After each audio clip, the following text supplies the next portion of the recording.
everyone. Welcome to Dr. Vita Natural Health. My name is Dr. Vita, and I am a women's health advocate, and I help women all over the world who have infertility, PCOS, irregular periods, you name it. I'm just all up in the girls' menstrual cycles and stuff. And so today we've got a special program. I love women. I love women's health. And so I'm here to provide information, education, etc., for women along their journeys. Although I mostly focus on gynecological issues, we've got a great guest who's going to talk to us about vitiligo and her experiences. And her name is Lydia Moore. She is a Navy sailor. Incredible. She is a vitiligo advocate. And she's a filmmaker and she does a bunch of other stuff. She's an author. She is just rocking it in this world. And so I have her here. She's going to tell us her story. And for more information like this and more interviews and more women's health tips, I want you to subscribe to my YouTube channel. Okay, Lydia, I cannot wait to dive into this. Tell us about yourself. Okay, thank you so much, first of all, for having me. I'm so honored. So yes, like she said, I'm Lydia C. Moore. I am an active duty Navy sailor. I've been serving the country for 12 plus years now. I'm a mother of 4. I'm also a filmmaker, film director, producer. I am an author. I'm also a vitiligo advocate. That is a great passion of mine because I myself have vitiligo. I was born with the skin condition. So I have a huge passion for advocating for people that have been diagnosed with vitiligo. So yeah, that's a little bit about me. I love people. I love, and I just love being able to just spread so much light in the world. And similar to yourself, I love women and advocating for us women. I love it. Amazing. Okay, before we jump into your life story, tell us about your book or books. Yes. Okay. So my first book, I actually signed a book deal with HarperCollins Publishing Company. It is a children's book on vitiligo. So I feel that I wrote the book simply because I feel that it's imperative that we pretty much reach and target the youth. Okay, because the youth, they're sponge. So everything that we put out, they soak it all up and they learn it. So while they're young, it's just best to introduce them to so many things, to include vitiligo, and to let them know that it's not contagious, it's not a disease, or anyone can catch it. It's not the cooties, as kids would say. It's simply just a skin condition, and just to say that anyone with the skin condition, we're all just human beings. And my second book, it is a women's inspirational book. I'm still working on that book. Super excited about this one, actually, because it does coincide with my confidence and resiliency coaching, because I'm also a confidence coach.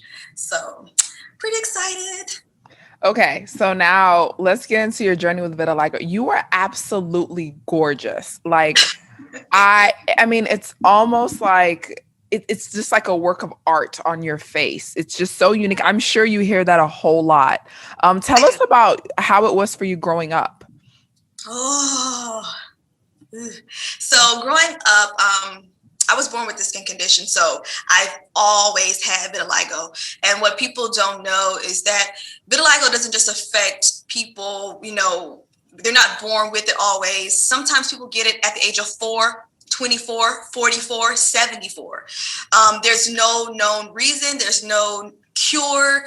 It just happens sporadically to people. It only affects about 1 to 2% of the world's population. So with me being born into the world, born different, I faced a lot of challenges, honestly. Childhood was not, it wasn't very easy. It wasn't always peaches and cream for me.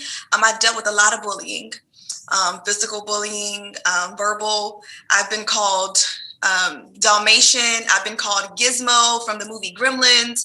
I've been called Scarface. I've been asked numerous of times, even as an adult, have I been burned? I've been called many names. Like I said, physically dealt with some traumas as a child, even into my teenage years, dealing with, being picked on and teased and bullied physically. it was not easy. It wasn't easy, but that's why I do what I do now, because there's so many young people with vitiligo that face similar situations that I faced as a child. And it wasn't fun. So yeah, it wasn't fun. And so tell us about your dating life. Was it easy to date? Were you insecure? How did that go? You know what? I was insecure up until the age of 31. Wow. I actually covered my face with makeup until I was 31. I'll be 35 this month, actually. So it's only been about 3+ years where I found myself and my self-worth and my self-acceptance and self-love. And only 3.5 years have I been liberated from the captivity that I had kept myself in. And that was because of, the hurtful things that I dealt with as a child, as a teenager, even in my adulthood. Dating was not fun. It wasn't, because I kept makeup on. No guy that approached me or that whatever I went on a date with knew I had the skin condition until afterwards. And many times it was a no-go for them. It was a no-go for them once they realized I have the skin condition. I never went out in public, without makeup or hats or anything. I never did. So gentlemen would approach me, but it was the after finding out I have the skin condition where it was, they were no longer interested. So dating, again, it was not the typical dating life like many people would have. Even when I was in high school, it was not, how some people are like, oh, I have a crush, or having a guy crush. I never had that. I never had a guy crush in high school, or nothing like that. Where the guy didn't have a crush on me, I should say. So dating wasn't really fun. I became an adult, and I went out there and I tried, because I knew that I was a good person on the inside, but I was so super insecure. I was so insecure. I had super low self-esteem, and my exterior appearance really affected me dramatically. And it just wasn't fun dating. It was not fun and easy at all. At all. Okay, and so you're a mother now, and how old are your children? My oldest is 16. Wow.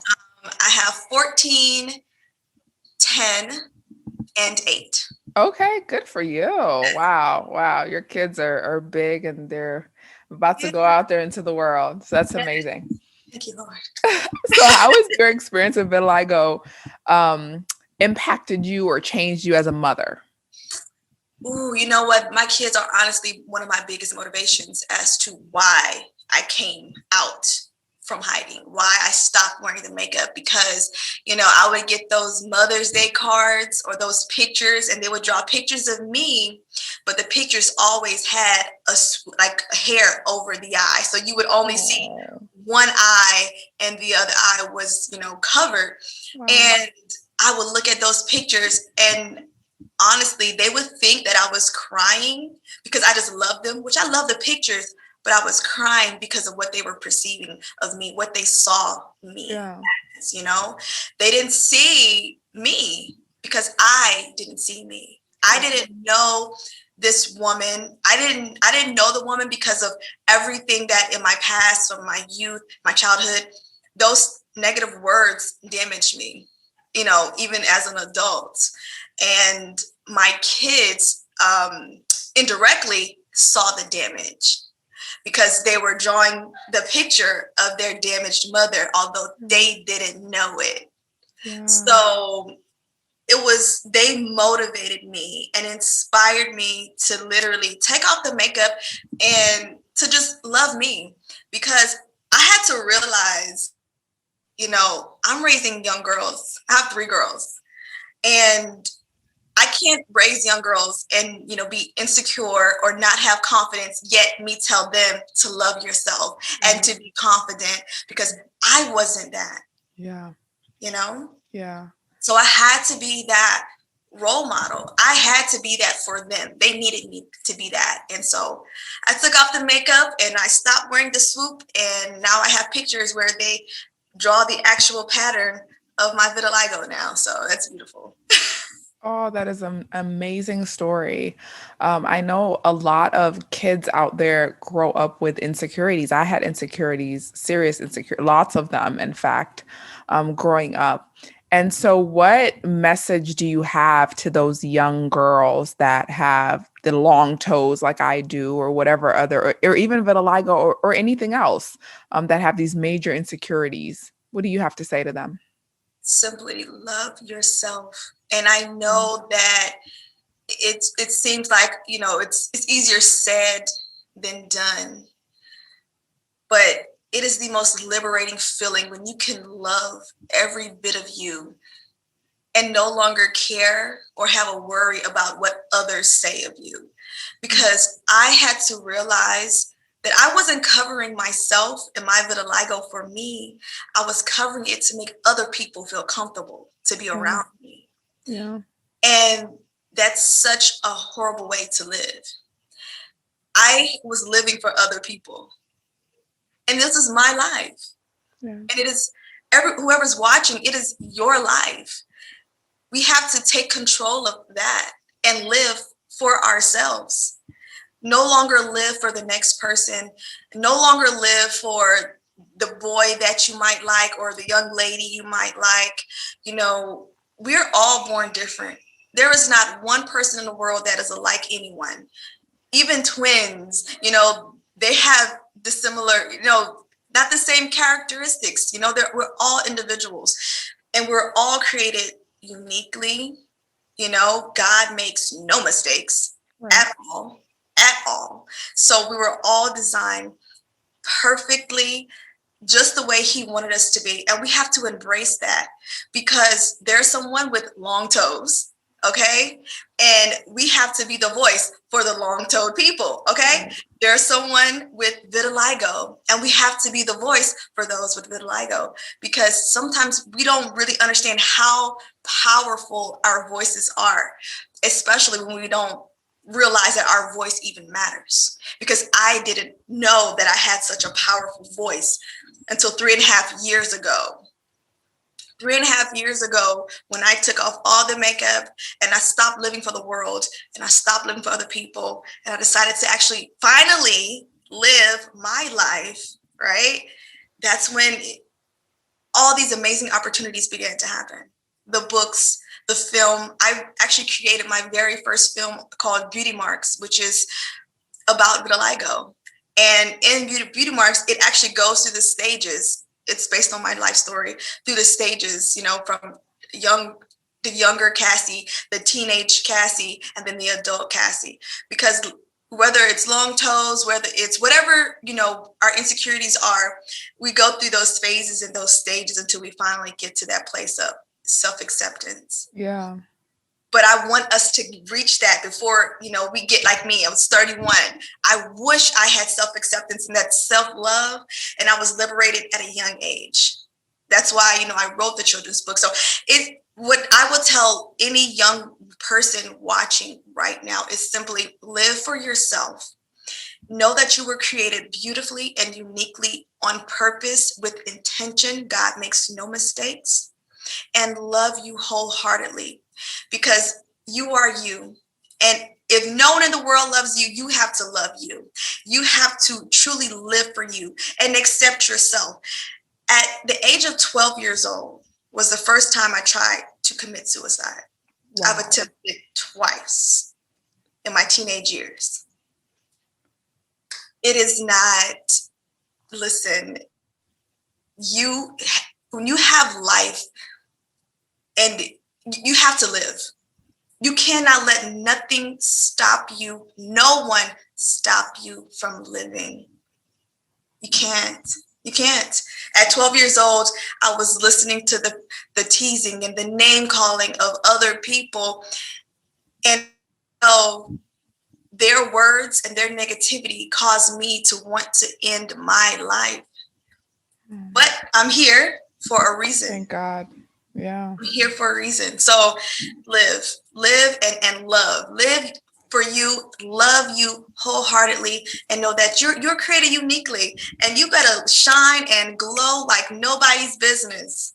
Glow and shine, because we're all. I love everything that you just said.